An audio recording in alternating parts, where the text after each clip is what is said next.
भगवंतानं 14वी गेले आणि तिथे त्यांना एक मित्र मिळाला. त्या मित्राचं पुढे काय झालं काही कळालं नाही. मला सांगा ना. मग सांगू लागले महाराज, हरी हे कृष्ण स्यासित सखा कश्चित ब्रह्मणो ब्रह्मवित्तमः विरक्त इंद्रियार्थेषु प्रशांतात्मा जितेंद्रिया. ब्राह्मण त्या ठिकाणी होता सुदामा ब्राह्मण. हा भगवंताचा भक्त आहे आणि भगवंताचा मित्र आहे. जो त्या ठिकाणी सुदाम, सु शब्दाचा अर्थ होतो चांगला आणि दाम शब्दाचा अर्थ होतो संयम. ज्याच्याजवळ चांगला संयम आहे त्याला म्हणायचं सुदाम. आणि या सुदाम देवाच्या पत्नीचं नाव होतं सुशिला. सु म्हणजे चांगलं आणि शील, जिचं चांगलं शील आहे तिला म्हणायचं सुशिला. दोघे भगवंताचे भक्त आहेत महाराज. भगवंताची त्या ठिकाणी भक्ती करण्यामध्ये रत आहेत. ती सूर्याची उपासना करत होती आणि पतिव्रता असणारी पत्नी होती महाराज. याने एक व्रत धारण केलं होतं. त्या व्रताचं नाव आहे अयाचक व्रत. ऐकतात ना तुम्ही सगळेजण? अयाचक व्रत. अयाचक व्रताचा अर्थ असा होतो की कोणाकडे काय मागायचं नाही. मग ज्यानं कोणी त्या ठिकाणी काही आणून दिलं तेवढं घ्यायचं आणि ते सुद्धा त्या ठिकाणी सूर्यास्ताच्या आत संपवायचं. पुन्हा दुसऱ्या दिवसाकरता त्यांनी शिल्लक ठेवायचं नाही. याला म्हणायचं अयाचक व्रत. असं व्रत त्यांनी त्या ठिकाणी धारण केलं होतं. याच्या भावाचं नाव होतं चक्रधर. सुदामजींच्या भावाचं नाव होतं चक्रधर आणि त्यांच्या नगरीचं नाव आहे पौरबंदर. पौरबंदरमध्ये त्या ठिकाणी दोघे भाऊ राहत होते. हा चक्रधर त्या ठिकाणी महाराज भाट होता. भाट तो त्या ठिकाणी राजाच्या दारामध्ये त्या ठिकाणी भाटगिरी करत होता. भाटगिरी करणं म्हणजे चमचेगिरी करणं. त्याचं वर्णन त्या ठिकाणी करत होता आणि त्याची स्तुती पाठक त्या ठिकाणी होता महाराज. राजाची स्तुती असा त्या ठिकाणी स्तुती गाणारा होता. कोणीतरी सांगितलं असं आहे, हा त्या ठिकाणी चक्रधर स्तुती करतोय ना, तसं त्या ठिकाणी त्याचा भाऊ सुद्धा फार सुंदर गातो सुदाम, त्याला बोलवा, तो सुद्धा त्या ठिकाणी तुमची स्तुती करील. असं सांगितल्यानंतर त्या ठिकाणी महाराज राजानं सुदामजी महाराजांना बोलावून घेतलं. पोरबंदरचा राजा सुदामजी आल्यानंतर राजा त्या ठिकाणी म्हणू लागला, हे पहा तुझा भाऊ जसा माझी भाटगिरी करतो तसं त्या ठिकाणी तू सुद्धा माझे स्तुती वर्णन कर. सुदामजी म्हणले जमत नाही. म्हणे का बरं? आम्ही भगवंताचे भक्त आहोत आणि भगवंताचे भक्त कोणाची पण स्तुती करीत नाहीत. कारण का अनेकांची स्तुती आम्हा ब्रह्महत्या आणि वाचून येते का पांडुरंगा, देवाशिवाय कोणाची स्तुती करणार नाही. आपण अशा उठसूट कोणाची स्तुती करतो. पैशावाला माणूस दिसला लागलो स्तुती करायला, थोडा प्रतिष्ठित दिसला लागली स्तुती करायला. कोणाची पण स्तुती करण्यापेक्षा देवाची स्तुती करावी महाराज. कारण स्तुती करणं योग्य फक्त भगवानच आहे, दुसरं कोणी स्तुती करणं योग्य नाही. साधू संतांची स्तुती करा, ती स्तुती करण्यास योग्य आहेत, पण त्यांना स्तुती आवडत नाही. भगवंताला मात्र स्तुती आवडते. भगवान स्तुतीप्रिय आहे म्हणून दुसऱ्याची स्तुती करणार नाही असं त्याने त्यांनी सांगून टाकलं. तुकोबारांनी मागणं मागितलं देवाकडे, नरस्तुती आणि कथेचा विकरा हे नको दातारा घडू देव. 3 गोष्टी त्या ठिकाणी महाराज अशा आहेत ज्या विकू नये. कन्या गो आणि कथेचा विकरा हे नको दातारा घडू देऊ. कन्या म्हणजे मुलगी, विकायची वस्तू नाही. गौ म्हणजे गाय, विकायची वस्तू नाही. आणि भगवंताची कथा ही कथा विकायची वस्तू नाही महाराज. म्हणून मुलगी विकत जाऊ नये, गाय विकत जाऊ नये आणि कथा विकत जाऊ नये. तसं त्या ठिकाणी महाराज कोण्या माणसाची स्तुती करत जाऊ नये. नरस्तुती आणि कथेचा विकरा हे नको दातारा घडू देऊ. कोण्या माणसाची स्तुती त्या ठिकाणी माझ्या तोंडातून येऊ देऊ नकोस असं साधू संत मागणं मागतात. म्हणून सुदामजीने सांगितलं नाही स्तुती करणार तुझी. राजाला राग आला. हे म्हणे माझी स्तुती करीत नाही. सगळ्या गावात दौंडी त्या ठिकाणी पिटवली. जा म्हणे हा सुदाम त्या ठिकाणी ब्राह्मण काय समजतो स्वतःला, याला कोणीच त्या ठिकाणी दान धर्म करायचं नाही, कोणी काय द्यायचं नाही, यानं काही मागायचं नाही, कोणी काही द्यायचं नाही. आता काय करावं अशी अवस्था निर्माण झाली. दुसऱ्या दिवशी सकाळी सुदामजी गावात त्या ठिकाणी नित्यनियमाप्रमाणे मंदिरामध्ये जाऊन बसले. कोणी काय आणून दिलं तर घ्यायचे महाराज, पण आज कोणीच काही दिलं नव्हतं. दिवस त्या ठिकाणी निघून गेला. संध्याकाळची वेळ झाली. मुलं त्या ठिकाणी वाट पाहत होते, बाबा अजून कसे आले नाहीत. आणि सुदामजी त्या ठिकाणी घराच्या दिशेने आले. आणि आल्यानंतर त्या ठिकाणी काय झालं माहिती आहे? 4 छोटी छोटी मुलं धावत धावत गेली. महाराज बाबा आले, बाबा आले, बाबा आले. बिलगले आणि विचारू लागले, बाबा फार भूक लागली हो, काही आणलं की नाही खायला? सुदामजी त्या ठिकाणी गहिवरले. म्हणे बाळांनो आज काही मिळालं नाही रे, कोणी काही दिलं नाही. घरामध्ये त्या ठिकाणी प्रवेश केला. गडवाभर पाणी घेतलं आणि लेकरानं पाणी पाजलं महाराज. आणि पाणी पाजून त्या ठिकाणी झोपवलं. 1 दिवस निघून गेला. दुसऱ्या दिवशी सुद्धा काही मिळालं नाही. पुन्हा पाणी पाजून लेकरांना झोपवलं. 4 दिवस लेकरं उपाशी आहेत महाराज. पत्नी त्यांची पतिव्रता आहे, सुशीला आहे, पण तिचा जीव कासावीस होऊ लागला. आई आहे ना महाराज, फक्त पत्नीच आहे असं नाही, ती आई सुद्धा आहे. तिला लेकरांची किव येऊ लागली. काय करावं? ती जीव रेटून त्या ठिकाणी पतीला म्हणू लागली. कारण संकटातच पत्नी ओळखू येत असते महाराज. युद्धामध्ये शूर त्या ठिकाणी ओळखू येतो ना, तसं संकटामध्ये त्या ठिकाणी असे शूराची परीक्षा होत असते. युद्धात ज्ञानी पुरुषाची परीक्षा होत असते. भागवतात आलं की ज्ञानी ओळखू येतो, खरा ज्ञानी कोण. म्हणून त्या ठिकाणी भागवतात ज्ञानीपुरुषाचे शुकाचार्यांसारखे व्यासांसारखे दिव्य असणारे पुरुष जे भागवताचा स्वीकार करतात, म्हणून भागवत हे ज्ञानाचा भांडार आहे. लोक भागवताला बालवाडी म्हणतात. याला बालवाडी म्हणणं चुकीची गोष्ट आहे महाराज. हे तर त्या ठिकाणी ब्रह्मज्ञानाचं भांडार आहे. ज्याला ब्रह्मज्ञान हवा असेल त्यानं भागवतात या. भागवत म्हणजे मूर्तिमंत ज्ञान, निगम कल्पतरोर्गलितम फलम, वेदाचं फळ आहे महाराज. हे पक्व झालेलं फळ आहे. म्हणून ज्ञानाची परीक्षा भागवतात. पत्नीची परीक्षा होत असते संकटात, संकटात होत असते महाराज. साधूची परीक्षा त्या ठिकाणी होत असते अंतकाल समयाला, साधू ओळखीचे मरणी. आणि मित्राची त्या ठिकाणी परीक्षा होत असते महाराज. संकट काळ आपल्यावर आल्यानंतर, विपत्ती आल्यानंतर विपत्तीमध्ये मित्राची परीक्षा होत असते. संकटात जो साथ देतो तोच खरा मित्र. नाही तर संकट आल्यावर त्या ठिकाणी तोंड दडवणारे बरेच असतात. एरवी त्या ठिकाणी मागे पुढे फिरत राहतात, जोपर्यंत मिळकत असते तोपर्यंत राहतात. आणि मिळकत बंद झाली आणि त्याच्यावर संकट आलं की कोणी त्याच्याजवळ फिरकत नाही महाराज. असे त्या ठिकाणी असतात. पण पत्नी त्या ठिकाणी आहे. तिनं विचार केला की मुलं उपाशी आहेत, आता काय करू. तिनं जीभ रेटून बोलायला सुरुवात केली. म्हणे अहो स्वामी, असं आहे, नाही तुम्हाला राजाची स्तुती करायची नका करू, पण ज्याच्याकरिता राजाला डावललं त्याच्याकडे तरी जा आणि त्याला सांगा ना आपली त्या ठिकाणी परिस्थिती. सुदामजी रागावले, असं काय करतेस. मी काय मागणारा भक्त तुला वाटलं. भगवंताची भक्ती करतोय, काही मागण्याकरिता करत नाही. काही त्याच्याकडून मला मागायचं नाही. काही मागणे हे आम्हानुचित, वडिलांची रीत जाणत असो. आणि जो काही मागत नाही तोच देवाला आवडतो. काही न मागे कोणाशी तोच आवडे देवाशी. असा त्या ठिकाणी सुदामजींचा स्वभाव आहे. काही मागायचं नाही. पत्नी हताश झाली. ती म्हणली असं करा, मग काही मागायचं नाही, निदान भेटायला तरी जाल तुमच्या मित्राला. हो म्हणे, भेटायला जातो ना. तयार झाली. दुसऱ्या क्षणाला परत बदलले. नाही नाही म्हणे, भेटायला पण जाणार नाही. म्हणे का बरं. तुला माहिती आहे म्हणे वेडे, मोठ्या माणसांना भेटायला जायचं असलं तर मोकळ्या हाताने जाऊन चालत नाही, काहीतरी बरोबर नेलं पाहिजे. आपल्याकडे आपल्यालाच खायला काय नाही, त्याला काय न्यावं. आता पुन्हा पेच पडला तिला. आता काय करा. तिने विचार केला मनामध्ये की तिची जीवाची एक मैत्रीण होती महाराज. मागच्या दाराने तिच्या घरात घुसले आणि मैत्रिणीला म्हणू लागले, हे बघ आमचे हे त्यांच्या मित्रांना भेटायला चालले, काहीतरी दे ना, थोडंसं काहीतरी तुझे उपकार होतील, असं बोलू लागले महाराज. आणि मग मात्र त्या ठिकाणी तिनं पाहिलं. म्हणे अगं काल दवंडी झाली सगळ्या गावात, तुला जर काही दिलं तर आम्हाला शिक्षा व्हायची नाही का. काही देत नाही म्हणे, जातो इथून. सुशीलेनं पाठ फिरवली, नाराज झाली, तिच्या डोळ्यातून पाणी येऊ लागलं. मैत्रिणीला किंवा आली, जीवाची मैत्रीण होती ना. म्हणे अगं थोडं थांब. ती तांदूळ पाखडत होती महाराज. तांदूळ, ती तांदूळ पाखडत असताना त्याने तांदळाची कणी जमिनीवर पडली होती. म्हणे हे बघ, ही तांदळाची कणी मला फेकून द्यायची आहे, तुझ्या काही कामात येत असली तर बघ. असं म्हटल्यावरती म्हणे ठीक आहे ठीक आहे, ही कणीच घेऊन जाते. ती जमा केली, पदरात त्या ठिकाणी घेतली, लपवली, घरापर्यंत गेली. ती तांदळाची कणी धुवून धावून स्वच्छ केली.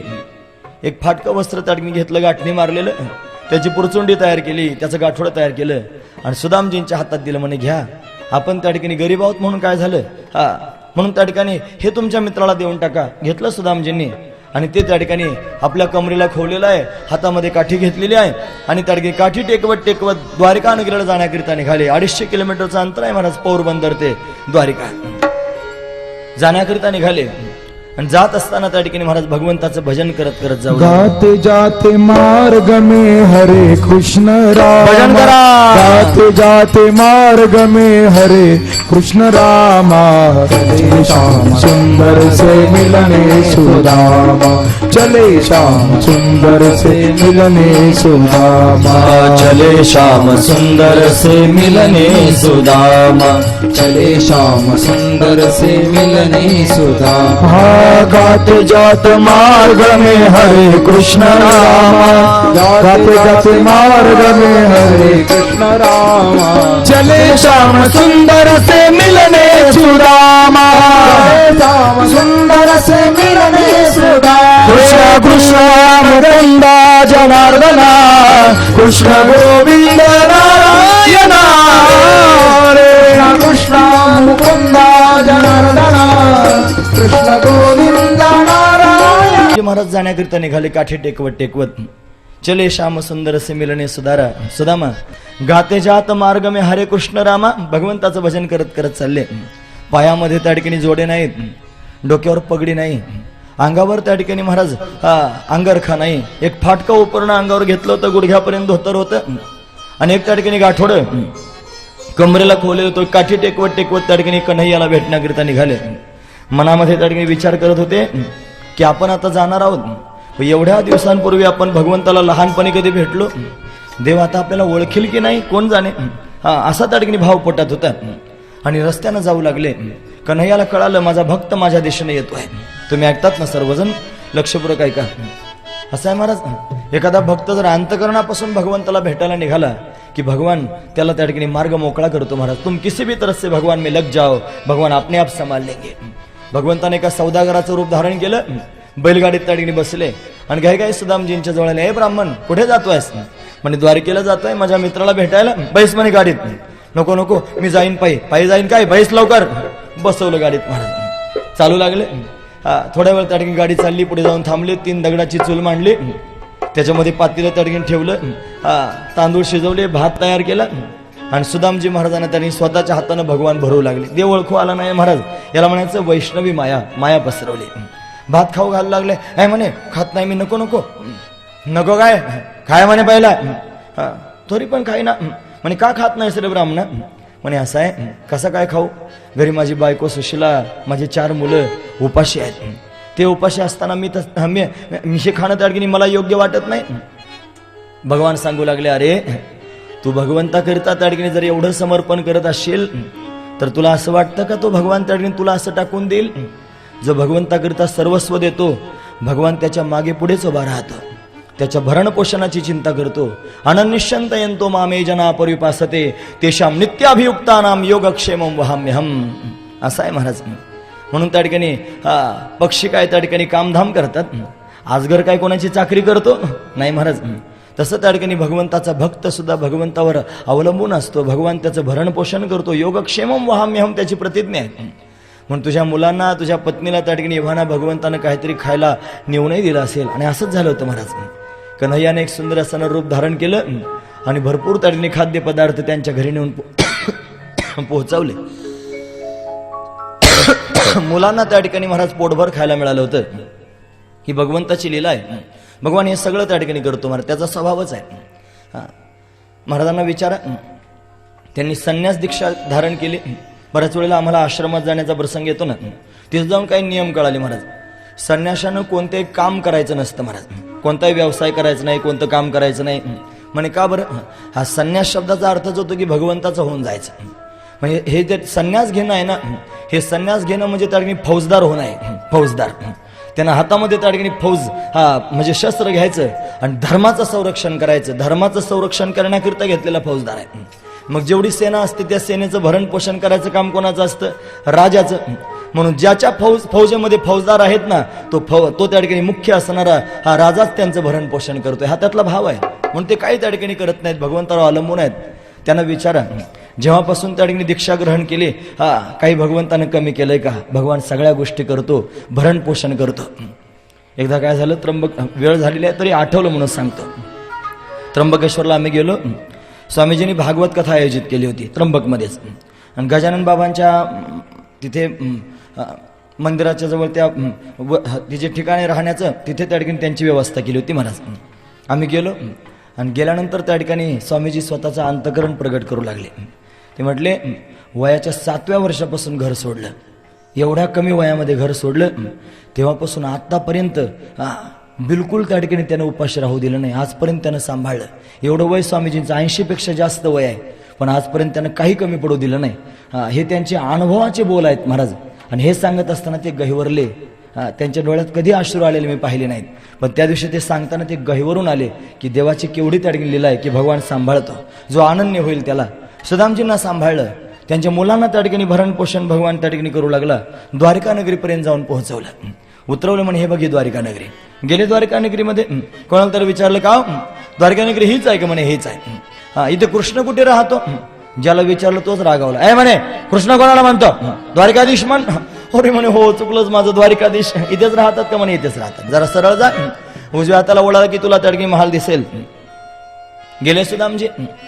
दरवाजात जाऊन उभे राहिले आणि द्वारपाल 2 उभे होते. मला त्या द्वारपालाने विचारलं का कृष्ण इथेच राहतो का? ते द्वारपाल पण रागवले. ए ब्राह्मणा तोंड सांभाळून बोल ना. कृष्ण कोणाला म्हणतोस? द्वारकाधीश म्हण. हो म्हणे चुकलंच माझं. द्वारकाधीश इथेच राहतात का? म्हणे हो. काय पाहिजे तुम्हाला? द्वारपालाने विचारलं. भगवंताच्या दरबारात असं होतं महाराज, कोणी ब्राह्मणाला अडवलं जात नव्हतं. बेरोकठोक आतमध्ये जायची परवानगी होती. ब्राह्मण भक्त आहे ना माझा भगवान, म्हणून त्या ठिकाणी आज जायला परवानगी होती, पण तरी याने अडवलं. का बरं? त्यांना असं वाटलं याचं गुडघ्यापर्यंत धोतर आहे, अंगावर फाटका उपर नाही, डोक्यावर त्या ठिकाणी पगडी नाही, पायात जोडे नाहीत, हा काठी टेकवत आलेला ब्राह्मण त्या ठिकाणी गरीब दिसतोय, याला धनाची आवश्यकता असेल, म्हणून त्या ठिकाणी धन मागायला आला की काय म्हणून विचारू लागले, काय पाहिजे सांग. ते म्हणे काही मागायला नाही आलो. मग काय पाहिजे? मी द्वारकाधीशांचा बालमित्र आहे, देवाचा मित्र आहे, आणि त्यांना भेटायला आलो. ते नकशिकांत पाहू लागले, म्हणे बघा कुठे द्वारकाधीश कुठे हा, आणि मित्र आहे म्हणतोय. पण द्वारपाल भगवंताचे द्वारपाल आहेत ना, त्यांना करुणा आली. त्यांनी विचार केला काही असो, आपण देवाला जाऊन सांगितलं पाहिजे. भगवान त्या ठिकाणी अष्टमहानायकांमध्ये त्या ठिकाणी बसले होते. हसी मजाक चालू होता, आनंदाचं वातावरण होतं, थट्टा मस्करी करत होते. इतक्यात त्या ठिकाणी द्वारपाल गेले आणि नमस्कार केले, द्वारकाधीशांचा विजय असो. भगवंतानं विचारलं काय? पण देवा, द्वारावर कोणीतरी त्या ठिकाणी एक ब्राह्मण आलेला आहे आणि तो त्या ठिकाणी तुम्हाला भेटण्याची अपेक्षा करतोय, स्वतःला तुमचा बालसखा त्या ठिकाणी म्हणवतोय. भगवान पाहतच राहिले. म्हणे त्यानं नाव काय सांगितलं स्वतःचं? याने सांगितलं महाराज सुदाम. सुदाम शब्द ऐकल्याबरोबर भगवान त्या ठिकाणी खाड करून उभे राहिले आणि पळू लागले. महाराज पायामध्ये देवानं जोडे घातले नाही, धावपळ करतायत, पळतच निघाले दरवाजापर्यंत. अंगावरचं उपरणं जमिनीवर त्या ठिकाणी कधी पडलं देवाला कळालं सुद्धा नाही. दरवाजात उभा असणारा त्या ठिकाणी मित्र सुदाम, त्याला धरूनच त्या ठिकाणी पाहिलं आणि पाहिल्याबरोबर भगवान गहिवरले, माझा सुदाम, माझा सुदाम, माझा सुदाम. भगवान घाईघाईने समोर गेले. महाराज कडकडून मिठी मारली सुदाम देवाला. वा, सगळा गाव पाहतच राहिला. महाराज अष्टमहानायिका पाहतच राहिल्या. विचार करतायत, अरे यानं पायात जोडे घातले नाहीत, असाच पळतोय, अंगावरचं उपरणं पडलं तरी कळालं नाही, एवढा धावपळ करत त्या ठिकाणी आला. डोळे आनंदाश्रूंनी डबडबून आले. दोघे त्या ठिकाणी मित्र एकमेकाला भेटले. सुदामजी मनात विचार करत होते, न जाणो माझा मित्र आता मला ओळखेल की नाही. पण वस्तुस्थिती आहे महाराज, भगवान कोणाला त्या ठिकाणी विसरत नाही. एकदा त्याच्या दृष्टिक्षेपात आला की सगळ्यांना आठवणीत ठेवतो. काल परवाच आपण ऐकलं ना, आता इथे कथेला तुम्ही आलात ना सर्वजण, ह्या सगळ्या लोकांना देवानं पाहिलंय. कोण कुठं बसला होता, कोण कसं ऐकत होता, कोण कसं चिंतन करत होता, कोण कसं भजन करत होता, कोणाच्या आतमध्ये त्या ठिकाणी काय भाव होता, कोण बाहेरून कसं ऐकत होतं, या सगळ्या गोष्टी भगवान पाहत होता. त्याच्या दृष्टिक्षेपात सगळ्याला देव कोणाला विसरत नाही. महाराज द्वारपाल समोर गेले आणि हलवलं देवाला. देवा, पाहुण्यांना दारातच उभं करायचं का, घरात नाही न्यायचं? हो देव शुद्धीवर आला, या ना घरात या सुदामजी, घरात या सुदामजी. हाताला धरलं आणि फरफटतच ओढत चालवलं. महाराज उंच आसनावर नेऊन बसवलं सुदामजींना. धावपळ उडाली. अरे म्हणे चला पाणी आणा, परात आणा, पाद्यपूजा करायची आहे, औक्षणाचं ताट आणा. सगळी धावपळ सुरू झाली. परात आणली कोणीतरी जाऊन, पाणी लवकर येईना. मग काय झालं माहिती आहे? भगवंतानं त्यांनी सुदामजींचे चरण आपल्या हातात घेतले आणि पाण्याची वाट पाहत होते. पायांवरून हात फिरू लागले, पाय खरबुडे लागत होते. महाराज काय खरबुडं लागतंय म्हणून पाहिलं तर पायामध्ये कितीतरी काटे घुसले होते. महाराज एक एक काटा त्या ठिकाणी भगवान स्वतःच्या हाताने काढू लागले. सगळे काटे काढून झाले. आपण सतत ऐकत असता, थोड्या डोळ्यासमोर चित्र आणा ना महाराज. एक पाय त्या ठिकाणी आपल्या हातात घेतला सुदामजींचा, तो काटा टाचेत घुसलेला होता, मोठा रगेल होता. महाराज हाताला तर लागत होता पण हातानं निघत नव्हता. सत्यभामेला सांगितलं, सत्यभामे लवकर सुई घेऊन ये. ती सुई आणायला गेली. सुई अशी वस्तू असते घरात लवकर सापडत नाही, सुई सापडेच ना. मग काय करावं? भगवान इकडे इकडे पाहू लागले, काही सापडत नाही, काटा तर हाताला लागतोय. एवढे उतावळे झाले महाराज. सुदामजींचे चरण आपल्या हातात त्या ठिकाणी पकडले, तो पाय आपल्या हातामध्ये घेतला आणि टाचेमध्ये असणारा जो काटा आहे स्वतःचा मुख सुदामजींच्या चरणाला लावलं आणि दातानं महाराज तो काटा ओढून घेतला. सुदामजी पाहतच राहिले, डोळे भरून आले. देवा, रस्त्याने येताना तुझ्याविषयी काय विचार करत होतो रे. तुम्हाला विसरला असेल, ओळख दिसेल की नाही, केवढं प्रेम करतोस का नाही. अरे आपले पोटचे लेकर असले तरी सुद्धा आपण त्याच्या पायाला तोंड लावणार नाही. पण अनंत कोटी ब्रह्मांडाचा नायक असणारा माझा भगवान भक्ताच्या चरणांमध्ये पायांमध्ये तडके गुंतलेला काटा स्वतःच्या दातानं ओढून काढतो. हेच त्याचं वैभव आहे महाराज. म्हणून तर तडकी या सगळ्या लोकांची शरणागती करण्यापेक्षा भगवंताची शरणागती करा. त्याच्यासारखं प्रेम कोणी करत नाही. त्याच्यासारखं प्रेम आई करत नाही, त्याच्यासारखं प्रेम बाप करत नाही, त्याच्यासारखं प्रेम मुलगा करत नाही, त्याच्यासारखं प्रेम पत्नी करत नाही, जगात कोणी करत नाही. त्याच्यासारखं प्रेम करणारा तो एकटाच आहे. म्हणून त्याची शरणागती करा. कंवादयालुम शरणम व्रजेन, असा प्रश्न भागवतात विचारला महाराज. पाणी लवकर आलं नाही. भगवान देख सुदामा की दीन दशा, करुणा करके करुणा कर रोये. भगवान रडू लागले महाराज. पाणी परात को छोये नहीं, नैनन के जल से पग धोये. पाण्याला हात लावला नाही आणि परातीला हात लावला नाही. डोळ्याच्या अश्रूंनी त्या ठिकाणी महाराज सुदामजींचे पाय भगवंतानं धुतले. औक्षणाचं ताट आलं आणि भगवंतानं स्वतःच्या हाताने औक्षण केलं. महाराज त्यांच्या कपाळावर लिहिलेलं होतं श्रीक्षय, श्रीक्षय. ते कोणी सांगतात ना महाराज ते फुटाने खाल्ले होते म्हणून एकट्यानंच, म्हणून त्या ठिकाणी अशी अवस्था झाली होती, एकट्यानं खाल्लं की असं होत असतं महाराज. मग ते औक्षण केलं आणि गंध लावल्याबरोबर ते जे अक्षर होते ना श्रीक्षय ते उलटे करून टाकले महाराज देवानं. यक्षश्री, श्रीक्षय यक्षश्री. यक्ष म्हणजे कुबेर, तुला कुबेराची संपदा प्राप्त. एका औक्षणातच सगळं दिलं महाराज, काही ठेवलं नाही. त्याचं राज्यच त्या ठिकाणी सोन्यात, त्याचं गाव सोन्याचं करून टाकलं. आणि आता त्या ठिकाणी महाराज स्वागत सत्कार झाला. सुदामजींना स्नान त्या ठिकाणी घातलं, सुंदर रेशमी वस्त्र त्या ठिकाणी दिले, जुने वस्त्र धुवायला दिले. सर्वांनी दोघांनी मिळून त्या ठिकाणी भोजन केलं. भोजन झाल्यानंतर रात्रीच्या वेळेला आता अंग टाकलं महाराज अंथरुणावर. भगवान सुदामजींच्या चरणाजवळ जाऊन बसले, कारण माझा भगवान ब्राह्मण भक्त आहे ना, म्हणून त्या ठिकाणी महाराज ब्राह्मण माझ्या घरी आला. पाय दाबू लागले महाराज भगवान. आणि पाय त्या ठिकाणी दाबत असताना हळूच विचारायला सुरुवात केली, काय सुदामजी काही लग्न वगैरे केलं की नाही? हो म्हणे देवा, लग्न केलं ना, माझ्या बायकोचं नाव सुशीला आहे. हे विचारलं नव्हतं, बळच सांगितलं. काय माणसाला हाऊस असते बायकोचं नाव सांगायचे. सुशीला म्हणे माझ्या बायकोचं नाव. मग काही मुलं वगैरे? 4 मुलं आहेत देवा, 4 आहेत. पुढचा प्रश्न विचारला. मग सगळे सुखात तर आहेत ना? एक क्षणभर थांबले आणि दुसऱ्या क्षणाला उत्तर दिलं, देवा सगळे सुखात आहेत, सगळे आनंदात आहेत. भगवान पाहतच राहिले, अरे कसा ब्राह्मण आहे, अरे मला माहिती आहे तुझं काही सुखात नाही, काही सुखात नसताना सुद्धा माझ्यापासून लपवतोयस. देवा सगळं सुखात आहे. हेच भक्ताचं लक्षण आहे महाराज. जशी पतिव्रता असली त्या ठिकाणी पतीजवळ तक्रार करत नाही, तसा भक्त सुद्धा भगवंताजवळ तक्रार करत नाही. ठेविले अनंते तैसेचे असावे. देवा तुला वाटतं ना मी असं असावं, म्हणून मी त्या ठिकाणी असंच राहायला तयार आहे, म्हणून असेच त्या ठिकाणी राहायला तयार आहे, काही तक्रार केली नाही महाराज. मग भगवानही परीक्षा घेऊ लागले. सगळे सुखात आहेत, मग वहिनी माझ्याकरिता काही दिलं असेल ना खायला? मग ती पुरचुंडी लपवू लागले. काय नाही देवा, काय नाही देवा, काय नाही काय नाही त्या ठिकाणी म्हणू लागले. काय दाखवा? ओढूनच घेतलं ते गाठोडं.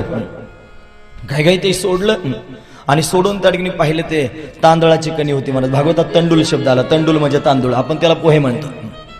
ते तांदळाची कणी पाहिली, वावा वावा काय सुंदर त्या ठिकाणी पाठवलं वहिनींनी. एक एक बुचकुली घेतली आणि खायला सुरुवात केली महाराज. ते तांदळाची कणीच खातो आहे. एक गप्पाना मारला, दुसरा गप्पाना मारला. कोरडेची पोहे सुदाम देवाचे आणि फकेमारी कोरडेची महाराज वर्णन करून सांगतात. कोरडेच खातोय. रुक्मिणीनं पाहिलं, ती लक्ष्मी आहे ना महाराज, तिनं विचार केला हे सगळं जर खाल्लं तर सगळं याला देऊन टाकतील, म्हणून जोरात असा हात ओढला. हात ओढल्याबरोबर देवाच्या हातातली तांदळाची कणी जमिनीवर पडली. आणि जमिनीवर पडल्याबरोबर भगवान त्या ठिकाणी रुक्मिणीकडे रागानं पाहू लागले, डोळे लाल करून खाली बसले. आणि खाली बसून त्या ठिकाणी जमिनीवर पडलेली ती तांदळाची कणी एक एक कण त्या ठिकाणी तोंडात टाकू लागले महाराज, जसं कधी खायलाच मिळालं नव्हतं. जगाचा मालक आहे, अनंत कोटी ब्रह्मांडाचा नायक आहे, पण हा भगवान त्या ठिकाणी महाराज एवढा भक्तांच्या अधीन आहे. अहम भक्त पराधीन, हा भक्तांच्या अधीन आहे महाराज. भक्त्या तुष्यते केवलम नच गुणे भक्तिप्रियो माधवा. माधवाला भक्तिप्रिय आहे. एक एक कण त्या ठिकाणी वेचून खाऊ लागले. अष्टमहानायिका पाहतच राहिल्या. तुम्हाला माहिती आहे खाता खाता काय म्हणत होता सुदामजी? तुम्हाला सांगू, जेव्हापासून मी त्या ठिकाणी व्रजभूमीतून गोकुळातून त्या ठिकाणी आलो ना, तेव्हापासून जेवलोच नाही, आजच खातोय. त्या बायका म्हणू लागले, बघा रोज आमच्या हातानं गुलाबजाम लाडू पेढे खातात आणि म्हणतो, त्या मित्राला सांगू लागले मी काही खाल्लंच नाही आजपर्यंत. त्याचा अर्थ असा आहे की व्रजभूमीमध्ये माझ्या आईनं मला जे लोणी खाऊ घातलं, त्याचं जे प्रेम होतं, ते प्रेम मला परत कुठेच मिळालं नाही. ते या तांदळाच्या कणीत मला पाहायला मिळत आहे. हा भगवंताचा स्वभाव आहे महाराज. रात्र गप्पा मारता मारता निघून गेले. सकाळी उठले, त्यांना माहित होतं आता कथेला उशीर झाला, लवकर जावं, रात्र संपली वेळेत. म्हणून त्या ठिकाणी उठल्याबरोबर सुदामजीने सगळं आवरलं. भगवंताला म्हणू लागले, देवा आता मी येऊ का औपचारिकपणानं? त्यांना वाटलं आता आल्याशिवाय माझा मित्र आहे, तो म्हणेल थांब 4-8 दिवस आला तर येऊ का म्हणे मी आता? हो म्हणे या आता, ठीक आहे, 1 मिनिटात म्हणे. असं कसा मित्र, या लगेच. देवाला माहित होतं याची बायको खरंच सुशील आहे, याचं तोंड पाहिल्याशिवाय जेवायची नाही. याला जर 8-10 दिवस तिथं ठेवलं तर आधीच 4 दिवस झाले. 5व्या दिवशी तिथं पोहोचला होता. हा 6वा दिवस होता. जास्त दिवस जर ठेवून घेतला तर मरून जाईल ना ती बिचारी तिकडे, पण याला लवकर काढून दिला पाहिजे म्हणे. जा निघाले जायला. म्हणे हो पण ठीक आहे, असं करा, ते आमचे जे कपडे आहेत ना ते रेशमी तेवढे काढून द्या, तुमचे धुवून इस्त्री करून आणलेले आहेत तेवढे तुम्ही घाला. ते फाटकं धोतर गुडघ्यापर्यंत त्या ठिकाणी असणार ते घेतलं, ते परिधान केलं. फाटकंच उपरणं मनातले मनात म्हणू लागले, बघा बायको म्हणेल फार शहाणपणा सांगत होते, असा माझा मित्र आहे तसा माझा मित्र आहे. कपडे ते फाटके तसेच घेऊन आले. जाऊ दे म्हणे, पण दुसरा विचार लगेच मनात आला, त्याला वाटतंय मी असंच राहावं, त्याला वाटतंय मी असंच राहावं. हा त्या ठिकाणी भक्ताचा स्वभाव आहे, हा लक्षात घ्या महाराज.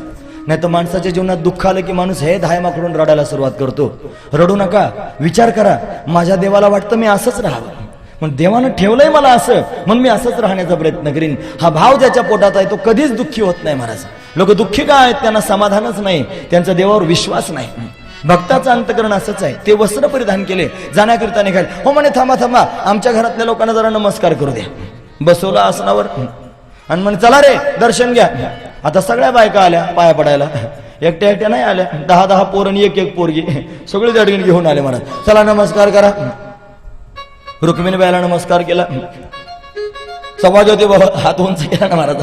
हा लगेच ताबडतोब त्या ठिकाणी जामून त्याले सौभाग्यवती बाबा, सत्यभामा आले सौभाग्यवती बाबा, मित्रविंद आले सौभाग्यवती बाबा, कालिंदी आले सौभाग्यवती बाबा, लक्ष्मणा भद्रा या सगळ्या आल्या सौभाग्यवती बाबा. आता बाकीचे यायला लागले. आता विचारायला सुरुवात केली, म्हणे हे कोण आहे? म्हणे हे तेच आहे, तुम्ही आशीर्वाद देत राहा. हा हे लाईन लागली मोठी आशीर्वादाची. नंतर नंतर तर हाताला डेंगी द्यावी लागली खालून, हात गळून गेला ना महाराज. आणि तोंडाला कंटाळाला बनवून आलो, सौगत बाबा सौगत बाबा सौगत बाबा सौगत बाबा सौगत बाबा. 11:30 वाजून गेले होते. काय करेल ते तरी म्हणे सौभाग्यवती बाबा. आणि मग मात्र त्या ठिकाणी महाराज एकखटी आशीर्वाद दिला, सौभाग्यवती भावा दिला आशीर्वाद. निघाले जाण्याकरिता. परत तो सौदागर आला आणि त्या सौदागरानं पुन्हा त्या गाडीमध्ये त्या ठिकाणी बसवलं आणि सुदामजींना त्या ठिकाणी पोरबंदर पर्यंत आणून सोडलं महाराज. पोरबंदर, ते पोरबंदर राहिलं नव्हतं, त्याची झाली ती सुदामपुरी. सुदामपुरी जाऊन पोहोचले, आपल्या पर्णकुटीच्या जवळ गेले. पण पर्णकुटी नव्हतीच, तिथे महाल होता सोन्याचा, ओळखूच आला नाही. त्यांना असं वाटलं कुठेतरी मी चुकलो, रॉंग नंबर, रिवर्स टाकला. मागे फिरले महाराज. मागे फिरतात नाही कुठे तर पोरं धावत धावत आले, बाबा आले बाबा आले. पोरांचाच आवाज वाटू लागला. बारकाईनं पोरांकडे पाहत होता, पोरच ओळखू येणार, कारण ते चांगले कपडे राजवेंडे दिसत होते, सोनं नाणं त्यांच्या अंगावर होतं. म्हणे काहीतरी चुकतंय, काय मला समजत नाही काय चुकतंय. इतक्यात त्या ठिकाणी सुशिलाबाई समोर आल्या, औक्षणाचं ताट घेऊन आल्या, सोन्या नाण्यानं मढून गेल्या, त्या पिवळ्या धमुक दिसत होत्या. बारकाईने विचार केला, पाहिलं बायको ओळखू आले, म्हणे ही माझी बायको आहे. हा आणि मग काय हातात त्या ठिकाणी औक्षणाचं ताट घेऊन आल्या होत्या ना महाराज. एवढी पिवळी कशी काय झाली असेल? तुम्ही ऐकताना सतत परत एकदा ऐका. हा म्हणे गरीबाची बायको कावीळ झाल्यावरच पिवळी दिसते, एरवी पिवळी दिसायचं काय काम नाही, एवढी पिवळी झाली कशी? मग सगळे कोडे हळूहळू हळूहळू उलगडत गेले महाराज. पोरं राजबेंडे दिसत आहेत, बायको लक्ष्मी सारखी त्या ठिकाणी संपन्न दिसते, झोपडीच्या जागेवर महाल दिसतोय. मग कळालं, कन्हैया मला द्वारकेतून निघेपर्यंत काही कळू दिलं नाही, इथे त्या ठिकाणी वैभव पाहायला मिळालं. 2 हात कानाला लावले आणि पटकन जमिनीवर बसले, देवा काही कळू दिलं नाही रे. हे तर भगवंताचं त्या ठिकाणी वैभव आहे महाराज. सुदामजी महाराज त्या वैभवात नाही राहिले, ते अखंड भगवंताचं चिंतन करत राहिले. सुदामा ब्राह्मण पिढीला नाही विसरायला पांडुरंगा, ते मधलं म्हणायचं नाही, आम्हाला दंड काय. चला पिढीला होताना महाराज तो, म्हणून त्या ठिकाणी महाराज भगवंताला विसरला नाही, भगवंताचं भजनच करीत राहिला. असं त्या ठिकाणी वर्णन. जो सुदाम चरित्र ऐकेल भगवान त्याच्यावर कृपा करतील. तुम्ही ऐकतात ना पण सगळेजण लक्षपूर्वक ऐका. चित्ररूपानं आपण पाहिलं.